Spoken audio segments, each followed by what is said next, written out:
ہم کریں گے ہر مظلوم کی حمایت۔ بسم اللہ الرحمن الرحیم۔ السلام علیکم، میں ہوں حرین فاطمہ اور آپ دیکھ رہے ہیں حمایتی نیوز HD چینل۔ نظر ڈالتے ہیں آج کی اہم خبروں پر۔ شاہ لطیف تھانے کا افسر جرائم کا سرپرست بن گیا۔ ASI نیک زادہ پلاٹوں پہ قبضے، بطاخوری اور مافیا در محمد ولد نظر محمد کی سہولت کاری میں ملوث۔ رپورٹ نظر حمایتی روزنامہ حمایتی نیوز۔ کراچی حمایتی نیوز۔ ضلع ملیر کے علاقے شاہ لطیف تھانے میں تعینات ASI نیک زادہ پر ایک بار پھر سنگین الزامات عائد ہو گئے ہیں۔ ذرائع کے مطابق ASI نیک زادہ منشیات سمگلنگ، ناجائز قبضے، بطاخوری، اغوا کاری اور جرائم پیشہ عناصر کی سہولت کاری میں براہ راست ملوث ہے۔ سادہ لوگ شہریوں کے پلاٹوں پہ قبضے اور بھاری رقوم کی وصولی کے ساتھ ساتھ مقامی مافیا کے ساتھ گٹھ جوڑ کی بھی واضح ثبوت سامنے آئے ہیں۔ ماضی میں بھی ASI نیک زادہ کو پلاٹوں پہ قبضے، خواتین کو ہراساں کرنے، جرائم پیشہ سرگرمیوں میں ملوث ہونے پہ معطل کیا جا چکا ہے۔ سابق SHO شاہ لطیف ملک سلیم نے اپنے دور میں موصوف کو معطل کرتے ہوئے اس کے خلاف تحریری شکایات درج کرائی تھیں۔ تاہم 62 شخصیات مبینہ مالی لین دین کے ذریعے ASI نیک زادہ نہ صرف بحال ہوا بلکہ دوبارہ شاہ لطیف تھانے میں تعیناتی بھی حاصل کر لی۔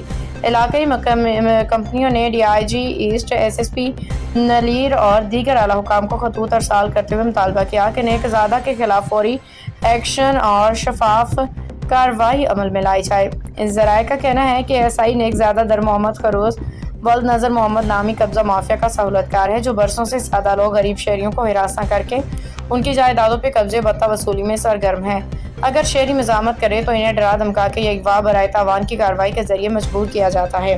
گزشتہ ہفتے بھی ٹرانسپورٹر اور بزنس مین سرفراز ارائیں کے قانونی زمین پہ کام شروع ہونے پہ در محمد خروز ولد نظر محمد کے کارندے بتہ طلب کرنے پہنچ کے انکار پہ 10 لاکھ روپے رشوت نہ دینے پہ انہیں سنگین نتائج کی دھمکیاں دی۔ سرفراز ارائیں نے فوری طور پہ تھانہ شاہ لطیف کو اطلاع دی اور درخواست بھی جمع کرائی، تاہم مافیا نے جوابی کارروائی کے طور پہ ان کے خلاف جعلی درخواستیں اور مقدمات درج کرانے کی کوشش کی۔ آپ کو بتاتے چلیں در محمد خروز ولد نظر محمد کا دعویٰ ہے کہ میرے ساتھ DC ملے ہوئے ہیں اور تپیدار ملے ہوئے ہیں، وکلا کے کافی وکیل میرے ہاتھ کے نیچے ہیں، پولیس کا سسٹم میرے ہاتھ کے نیچے ہے، کچھ نہیں کر سکتے۔ میرا ایسے عناصر علاقے کے لیے مضر صحت ہیں، وبال جان ہے، اگر کوئی خون ریزیاں ہوئیں تو قانون ہاتھ پہ ہاتھ دھرا رہے گا۔ کیا لگتا ہے پولیس بے بس ہے یا پولیس کی ملی بھگت؟ اور واضح ہے کہ در محمد خروز ولد نظر محمد کے خلاف عدالت کی جانب سے ماضی میں 12 لاکھ روپے جرمانہ عائد کیا جا چکا ہے، مگر اس کے باوجود وہ اپنے جرائم پیشہ نیٹ ورک کے ساتھ سرگرمی عمل ہے۔ اہل علاقہ کا کہنا ہے کہ پولیس میں موجود چند کالی بھیڑیں جرائم پیشہ عناصر کے ساتھ ملی ہوئی ہیں۔ شہریوں نے سوال اٹھایا کہ اگر ایک عام آدمی معمولی خلاف ورزی پہ 6 ماہ تک تھانوں کے چکر کاٹتا ہے تو پھر ASI نیک زادہ جیسے بااثر افراد کے خلاف کارروائی کیوں نہیں ہوتی؟ کیا پولیس کے اندر یہ افسران IG سندھ سے بھی طاقتور ہیں؟